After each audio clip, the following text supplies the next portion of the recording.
ने फिर सरकार पर संसद नहीं चलने देने का आरोप लगाया। राहुल गांधी ने कहा कि वो संसद में जनता की परेशानियों को बताना चाहते हैं। उन्होंने कहा कि नोटबंदी सदी का सबसे बड़ा घोटाला है जिसे वो जनता को बताना चाहते हैं, लेकिन उनको बोलने नहीं दिया जा रहा है। उन्होंने कहा कि अगर वो बोलेंगे तो भूचाल आ जाएगा।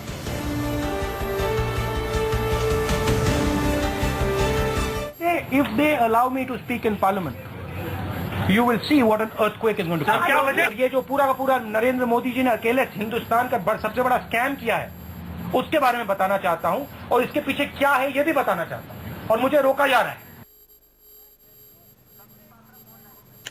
हमारे साथ संबित पात्रा बीजेपी के प्रवक्ता हमारे साथ जुड़ चुके हैं। संबित जी, आपने सुना राहुल गांधी को, ये कह रहे हैं कि मुझे संसद में बोलने नहीं दिया जा रहा है, अगर इन्हें बोलने दिया जाए तो भूचाल आ जाएगा।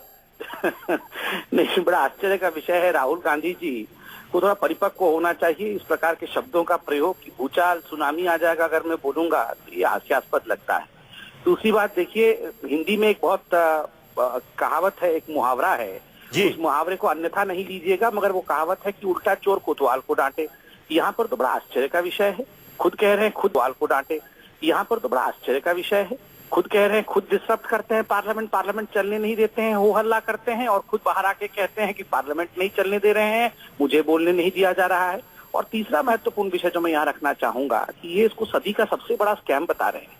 देश के 12 से 14 लाख करोड़ रुपए का गबन करने के पश्चात 10 वर्षों में आज दोनों आदरणीय सोनिया जी और आदरणीय राहुल जी बेल पे, मुचलके पे बाहर हैं, क्योंकि 5,000 करोड़ रुपए का गबन का मामला इन पे चल रहा है नेशनल हेराल्ड पे। पूरे विश्व का सबसे बड़े स्कैम करने के पश्चात ये अब स्कैम के बारे में बताएंगे और भूचाल आएगा। भूचाल तो कांग्रेस पार्टी में पहले से ही आया हुआ है, अब क्या भूचाल आएगा? संबित जी, सरकार की तरफ से कहा गया कि प्रधानमंत्री बोलेंगे, समय आने पर बोलेंगे, तो राहुल गांधी की तरह बाकी विपक्षी पार्टियां, लोग भी जानना चाहते हैं कि सदन के अंदर पीएम कब बोलेंगे, क्योंकि 16 तारीख को ये आपका सेशन खत्म हो जाएगा, बीच में 4 दिन की छुट्टी है। देखिए, प्रधानमंत्री कब बोलेंगे ये पार्लियामेंट और पार्लियामेंट्री कमेटी का विषय होता है। पार्टी के प्रवक्ता के नाते मैं इस पे टिप्पणी तो नहीं कर सकता, मगर मैं आपको 2 विषयों पर आकर्षित कर सकता हूं आपका ध्यान। एक तो आदरणीय अरुण जी और आदरणीय राजनाथ जी दोनों ने ही यह स्पष्ट किया है कि प्रधानमंत्री इस विषय पे इंटरवीन करेंगे। स्वाभाविक रूप से आप प्रश्न पूछेंगे तो प्रधानमंत्री उन सभी का जवाब सटीक रूप से देंगे। ऑपोजिशन चाहती है कि हम प्रश्न पहले ना पूछें, कोई डिबेट पहले ना करें, प्रधानमंत्री पहले ही उत्तर दे दे। क्या यह संभव है कि प्रश्नों से पहले उत्तर आ जाए? ऐसा तो विश्व में कभी नहीं हो सकता है। नहीं, तो जो विपक्ष सवाल उठा रहा है उसमें प्रश्न भी तो है। तो विपक्ष कहाँ सवाल उठा रहा है? उसको तो पटल पे, सदन के पटल पे सवाल उठाना चाहिए ना। बाहर के सवालों पर विपक्ष को जवाब सदन के पटल पे नहीं मिल सकता है। स्वाभाविक रूप से पार्लियामेंट्री प्रोसीडिंग के अंतर्गत आपको सवाल सदन के पटल में उठाना है, और बिल्कुल स्पष्ट रूप से कहा गया है कि प्रधानमंत्री उस पर इंटरवीन करेंगे। और राहुल गांधी कहते हैं कि उनको बोलने नहीं दिया जा रहा है, यानी कि इनको भी सवाल करने नहीं दिया जा रहा है। तो अभी थोड़ी देर पहले ही हम देख रहे थे संसद किस प्रकार चल रहा था। कांग्रेस के खुद लोग हो हल्ला मचा रहे थे और बाहर निकल रहे थे, वो वेल पे आकर हंगामा मचा रहे हैं और कह रहे हैं हमें बोलने नहीं दिया जा रहा है। दोनों ही सदनों पे स्पीकर और जो चेयर हैं वो निवेदन कर रहे हैं कि आप बैठ जाइए और बोलना शुरू करिए, जो ट्रेजरी बेंच है वो उत्तर देंगे।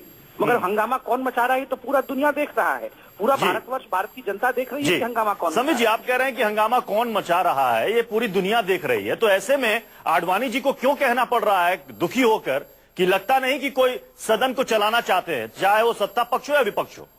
देखिए, बिल्कुल सही कह रहे हैं आप। सबसे बड़ी जो आवाज है वो महामहिम राष्ट्रपति की है। कल राष्ट्रपति जी ने भी अपनी व्यथा प्रकट की है और राष्ट्रपति जी ने कड़े शब्दों में निंदा भी की है। उन्होंने स्पष्ट शब्दों में कहा है कि जो माइनॉरिटी है, जो अपोजिशन है, उसका अधिकार ही नहीं है कि वो मेजोरिटी को गैग कर दे या उसे बोलने से रोक ले। तो स्वाभाविक रूप से जब महामहिम इस पे कह चुके हैं कि सांसद को वेल में जाकर हंगामा नहीं करना चाहिए, मुझे लगता है आदरणीय राहुल जी को और बाकी विपक्षियों को महामहिम की बातों को सुनना चाहिए। चलिए, बहुत बहुत शुक्रिया समीर जी हमारे साथ जुड़ने के लिए।